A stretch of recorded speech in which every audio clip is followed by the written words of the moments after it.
बिस्मिल्लाहिर्रहमानिर्रहीम, अस्सलाम वालेकुम। मैं शाहिद सकलैन हूँ। आप मुझे मेरे यूट्यूब चैनल फेसबुक पेज पे देख रहे हैं। 22 फरवरी है, हफ्ते का दिन है। बात करेंगे मुस्तफ़ा आमिर कत्ल केस के हवाले से। कुछ नई डेवलपमेंट्स, कुछ नए इंकशाफात इस केस में आज हुए हैं।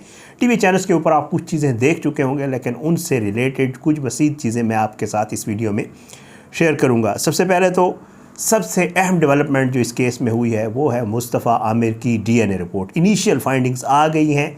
इस DNA रिपोर्ट के ऊपर बेस करना था कि आया ये जो बॉडी कार से मिली थी ये मुस्तफ़ा आमिर की है या किसी और की है। क्या जवाब आया है, आज की इस वीडियो में ये चीज़ आपके साथ शेयर करेंगे। दूसरा, मारूफ अदाकार साजिद हसन, उनके हवाले से खबरें आपने देखी होंगी टीवी के ऊपर। उनके बेटे को गिरफ़्तार किया गया है, क्यों किया गया, घर क्या बताया गया और ये क्या सूरत हाल है, इसकी जो मुझे इन्फॉर्मेशन मिली है आपके साथ जो है शेयर करेंगे।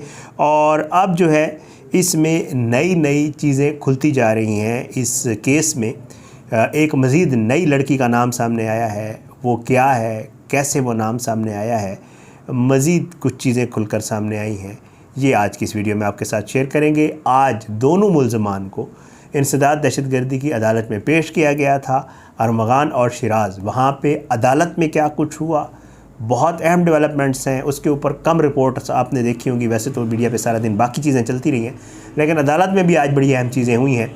अगली वीडियो जो मैं करूँगा वो शिराज का इंटरव्यू, क्यों, किसने करवाया और अदालत में क्या कुछ हुआ, ज़रा इस हवाले से भी अगली वीडियो में बात करेंगे। लेकिन पहली वीडियो में जो है, जो आज फाइंडिंग्स आई, जो चीज़ें आई, वो आपके साथ शेयर करेंगे।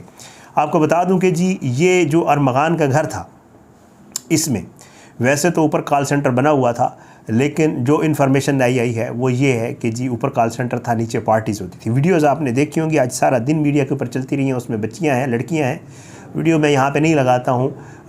वो लड़कियाँ ये जो है इन पार्टीज़ में होती थी, यहाँ पे पार्टीज़ होती थी, नशा होता था, सब जो है वहाँ पे चीज़ें इस्तेमाल की जाती थी। और जो निचला फ्लोर था वो महज हफ्ते वाले दिन इस चीज़ के लिए मुख्तस था। और उसमें मुस्तफ़ा, उन वीडियोज़ में मुस्तफ़ा को, अरमगान को और दूसरे लड़के लड़कियों को वाज़े तौर पे देखा जा सकता है। मुख्तलिफ़ टीवी चैनल्स ने लगाई हैं, वो आप वहाँ पे देख सकते हैं। ये घर जो है, ये पार्टियाँ और ये सारा मामला यहाँ पर होता था। अच्छा, और एक और वीडियो सामने आई है जिसमें पालतू इसके शेर के बच्चों को भी देखा जा सकता है। और एक वीडियो ऑडी की है जिसमें बाकायदा तौर पे अरमगान को नशा करते हुए और जाते हुए देखा जा सकता है। और एक और चीज़ जो आज FIA ने बाकायदा तौर पे मेरे पास आई है कि जी FIA ने ये कहा है कि मुल्ज़िम अरमगान जो है वो मनी लॉन्ड्रिंग में भी मुलव्विस था, पैसे मुल्क से बाहर भेजने में। और इसके ऊपर जो है FIA तहकीकात कर रही है और वो कह रही है कि अगर पुलिस ने इस हवाले से मज़ीद हमसे रब्ता किया तो मुकदमा दर्ज करने का सोचा जा रहा है कि इसके ऊपर मनी लॉन्ड्रिंग का भी मुकदमा दर्ज होगा। गैर कानूनी जो सॉफ्टवेयर हाउस है और जो चीज़ें चल रही थी वो हम आपको पहले वीडियोज़ में बता चुके हैं। अच्छा, उसके बाद जी FIA हुकाम ये कहते हैं कि जी तफ्तीशी अफसर ने जो है अदालत में बताया है कि मनी लॉन्ड्रिंग में मुलव्विस है ये शख्स। तो ये शवाहिद देखकर बाकी आगे जो है वो सारा कुछ किया जाएगा।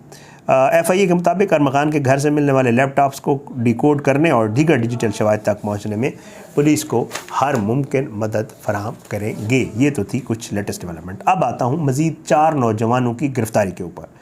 मज़ीद 4 नौजवानों को उठा लिया गया है, जिनमें जो है डिफेंस में ये तफ्तीशी टीम ने छापे मारे हैं, मुख्तलिफ़ इलाकों में ऑपरेशन किया है। और इसमें टीवी अदाकार, बहुत ही मारूफ अदाकार, मैं बहुत पसंद करता हूँ, मुझे बहुत अच्छे लगते हैं, मैं उनके ड्रामाज बड़े शौक़ से देखता हूँ, साजिद हसन साहब, उनके बेटे को भी पुलिस ने ये बताया है कि हमने हिरासत में लिया है। अच्छा, अब इनको क्यों हिरासत में लिया है? सारा दिन चलता रहा हिरासत में ले लिया, हिरासत में ले लिया। क्या उनका इस केस से कोई, इस मर्डर से कोई लिंक्ड है? नहीं, ऐसा नहीं है। जो मेरी इन्फॉर्मेशन है उसके मुताबिक हुकाम ने बताया कि इन लोगों को, क्योंकि शिराज को उठाया गया था, अरमगान भी मौजूद है, ये मनशियात का धंधा और मनशियात इस्तेमाल करने, पीने पिलाने, ये वाले मामले थे, और फ़रोख्त करने और ख़रीदने का मामला था। तो इस वजह से पुलिस ने, अब क्योंकि पुलिस अब तो फुर्तियाँ दिखाएगी, केस हाईलाइट हो चुका है, हाई प्रोफाइल केस बन चुका है, तो पुलिस बहुत फुर्तीली हो गई है। पुलिस जो कुछ कर रही है आगे चल के आपको बताऊंगा, लेकिन पुलिस ने फुर्ती दिखाते हुए जो है वो इन लोगों को उठाया है, जिसमें साजिद हसन के बेटे से भी वो कह रहे हैं कि जी मनशियात बरामद हुई है। और कहा यह जा रहा है कि इस्तेमाल करने और बेचने के हवाले से जो है ये सारा मामला है, तो इसलिए उसके बेटे को उठाया है। और आला हुकाम ये बताते हैं कि मुस्तफ़ा और अरमगान के हवाले से इनसे भी पूछ गुछ की जा रही है, जो 4 लड़के उठाए हैं। और साजिद हसन के बेटे से मुतल्लिक फैमिली को आगाह कर दिया गया है बाकायदा तौर पे।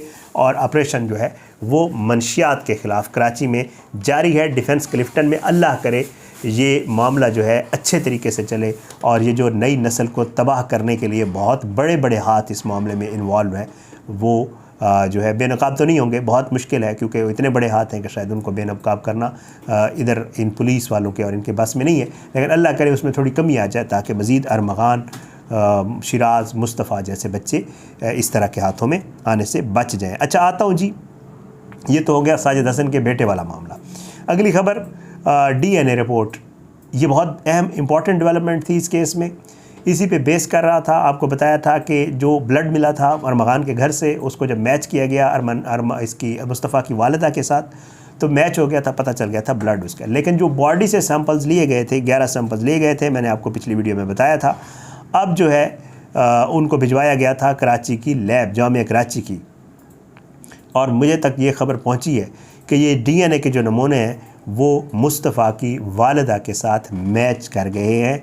और ये अब तस्दीक हो गई है कि जी मुआचगोट कब्रिस्तान में कब्र कुशाई के बाद मिलने वाली बाक़ियात जो थी वो यकीनी तौर पर मुस्तफ़ा आमिर की थी। और जो है ये वही लाश है जिसको जली हुई गाड़ी से निकाला गया था। अब जो है इन नमूनों से ये चीज़ कंफर्म हो गई है, जो इनिशियल वो आई है रिपोर्ट कि ये मुस्तफ़ा आमिर ही है। अब इसकी बॉडी ज़ाहिर बात है जब इसकी मुकम्मल रिपोर्ट बन के आएगी, पुलिस के पास आएगी, अदालत में जमा होगी, तो मुस्तफ़ा की बॉडी जो है उसके वालिदैन को अब ईदी सर्द खाने से दे दी जाएगी ताकि उसकी तदफीन कर सकें। तो ये एक बहुत इंपॉर्टेंट डेवलपमेंट है इस केस को लेकर। आगे चलता हूँ जी। अब हैरान कुन तौर पर पहले मार्शा नामी लड़की आई थी इस केस में जिसका नाम बाकायदा तौर पर मुस्तफ़ा की वालिदा ने लिया था, और वो लड़की उसको पुलिस ने बुलाया था। उसके बाद वो आउट ऑफ कंट्री चली गई और पुलिस अब तक उसको आगे पीछे जो भी पुलिस की कार्रवाई है वो हम आपको बता चुके हैं। उसके बाद एक एंजेलिना नामी लड़की की एंट्री होती है जिसके ऊपर तशद्दुद किया जाता है, फिर उसके ब्लड के सैंपल्स मिलते हैं अरमगान के कारपेट से और वो सारा मामला। अब एक जुमा नामी लड़की का भी नाम आ गया है, उसके DNA के सैंपल्स भी मिले थे। और ये भी बताया जा रहा है कि इसी कमरे में जो है इस जुमा नामी लड़की को तशद्दुद का निशाना बनाया गया था। तफ्तीशी अफसर ने अदालत में ये बताया है कि जुमा नामी लड़की का पता लगाने के लिए मुलजिम की निशानदही ज़रूरी है ताकि इसका ब्लड सैंपल लेकर DNA के टेस्ट इस जुमा नामी लड़की के भी किए जा सकें। तो इस वजह से जब आज उसको अदालत में पेश किया तो ये चीज़ भी सामने आई है कि एंजेलिना मार्शा के बाद अब जुमा नामी लड़की भी जो है वो सामने आई है। तो ये भी एक डेवलपमेंट है, एक और लड़की का मामला। मैं अगली वीडियो में इन लड़कियों के किरदार के हवाले से भी थोड़ी सी बात करूँगा कि जी जो SSP ABCC है अनिल हैदर साहब, वो इन लड़कियों के हवाले से क्या इस किरदार के हवाले से बताते हैं। अच्छा, और एक डेवलपमेंट जो इस केस को लेकर सामने जो एक और इंकशाफ सामने आया है वो ये है कि जब मुस्तफ़ा आमिर को ये लोग गाड़ी में डाल कर ले जा रहे थे तो जो है जो दुरेजी पुलिस की तरफ से रूट का तयन किया गया है और बताया गया है वो भी आज सामने आया है। हमने आपको पहले बताया कि इन्होंने कैसे डिफेंस से कौन सा रास्ता लिया था, कहाँ पहुँचे थे CCTV कैमरों से बचने के लिए। आज एक और डेवलपमेंट सामने आई है और उसमें ये इंकशाफ किया गया है कि इन लोगों ने थोड़ी देर के लिए गाड़ी एक खुश्क नदी के अंदर भी चलाई थी, लोगों से, रोड से, CCTV कैमरा से और इन चीज़ों से बचने के लिए। वो डेवलपमेंट आपके सामने रख देता हूँ। तफ्तीशी हुकाम ये बताते हैं कि मुलजमान जो है वो बंद मुराद के रास्ते लैंडानी नदी के करीब पहुँचे थे। मुलजमान ने 1.5 किलोमीटर तक गाड़ी खुश्क नदी के अंदर चलाई थी। नाहमवार जगह पर गाड़ी चलाने से गाड़ी को जुज़वी नुकसान भी पहुँचा था। ये वो अब वाली जो दुरेजी पुलिस इन्वेस्टिगेशन कर रही है, ये वो वाला मामला है। और वो कहते हैं कि तफ्तीशी हुकाम ये बताते हैं कि गाड़ी ख़राबी के बायस जिस मकाम पर फंसी, मुलजमान ने उसी मकाम पे ही गाड़ी को आग लगा दी। जहां अरमगान ने मुस्तफ़ा आमिर समेत गाड़ी को आग लगाई, वो जगह दुरेजी थाने से तकरीबन 18 किलोमीटर दूर है। तफ्तीशी हुकाम का कहना है कि जय वकुआ शाह नूरानी क्रॉस से तकरीबन 45 किलोमीटर के फासले पे है। गाड़ी जलाए जाने के 3 रोज़ बाद 11 जनवरी को पुलिस को इतला मिली। जली गाड़ी को मकामी चरवाहे ने देखकर पुलिस को इतला दी थी। ये बलूचिस्तान से जो इन्वेस्टिगेशन हुई है इस केस की वो है। अब ये चीज़ें हुई हैं। आपने एक और ख़बर भी देखी होगी आज के, अरमगान के पास 2 शनाख्ती कार्ड थे। एक शनाख्ती कार्ड इसका अपना जो है वो अरमगान के नाम का है, लेकिन इसने दूसरा शनाख्ती कार्ड पे सिर्फ नाम और वल्दियत चेंज की हुई थी, बाकी डेटा इसके अपने शनाख्ती कार्ड का था। ये अपना शनाख्ती कार्ड इस्तेमाल नहीं करता था, कहीं भी जाता था। तो ये इसने अब जो दूसरा शनाख्ती कार्ड टेम्पर्ड बनाया हुआ था उसके ऊपर इसने अपने नाम की जगह दूसरा नाम और वल्दियत भी किसी और की डाली हुई थी, तो वो भी एक शनाख्ती कार्ड मिला है। तो ये भी एक केस में डेवलपमेंट है। अब शिराज़ का इंटरव्यू आपने देखा होगा जी, आज सारा दिन टीवी चैनल्स तमाम सहाफ़ियों को उन्होंने दिया है और हर सहाफ़ी ने ख़ुद अच्छे से उसको चलाया है, टीवी चैनल्स ने भी चलाया है और मुख्तलिफ़ वेबसाइट्स के ऊपर उसकी ख़बरें भी आपने लगी हुई देखी होंगी। इस शिराज़ के इंटरव्यू का मामला क्या है, क्यों करवाया गया है, शिराज़ का इंटरव्यू देख के मेरे जहन में क्या कुछ आया है और मुस्तफ़ा के कत्ल के हवाले से मज़ीद चीज़ें जो हैं, आज अदालत में भी शिराज़ और अरमगान को पेश किया गया था, क्या कुछ हुआ, अगली वीडियो में उसके ऊपर करूँगा। मुझे इजाज़त दें इस वीडियो से। अपने दुआओं में याद रखिएगा। अल्लाह सबको अपनी ज़मान में रखे, अल्लाह सब पे अपना रहम करम करे। मेरे आपके हम सब के बच्चों को ऐसी बुराई से, ऐसे मामलात से अल्लाह ताला जो है बचने की तौफ़ीक अता फ़रमाए। हम सब के बच्चों को अपनी हिफाज़त में रखे और अल्लाह जो मुस्तफ़ा के वालिद वालिदा हैं उनको सब्र जमील अता फ़रमाए। ज़ाहिर बात है बहुत बड़ा लॉस हुआ है उनका, और जिन्होंने जो जुल्म किया है, जिन्होंने बर्बरियत की है, जिसके कहने पे भी की है, अल्लाह उनको इबरतनाक अंजाम से दो चार करे। अगली वीडियो में मुलाकात होगी इंशाअल्लाह, लेकिन बशर्ते ज़िंदगी। इजाज़त दें जी। पाकिस्तान ज़िंदाबाद। अल्लाह हाफ़िज़।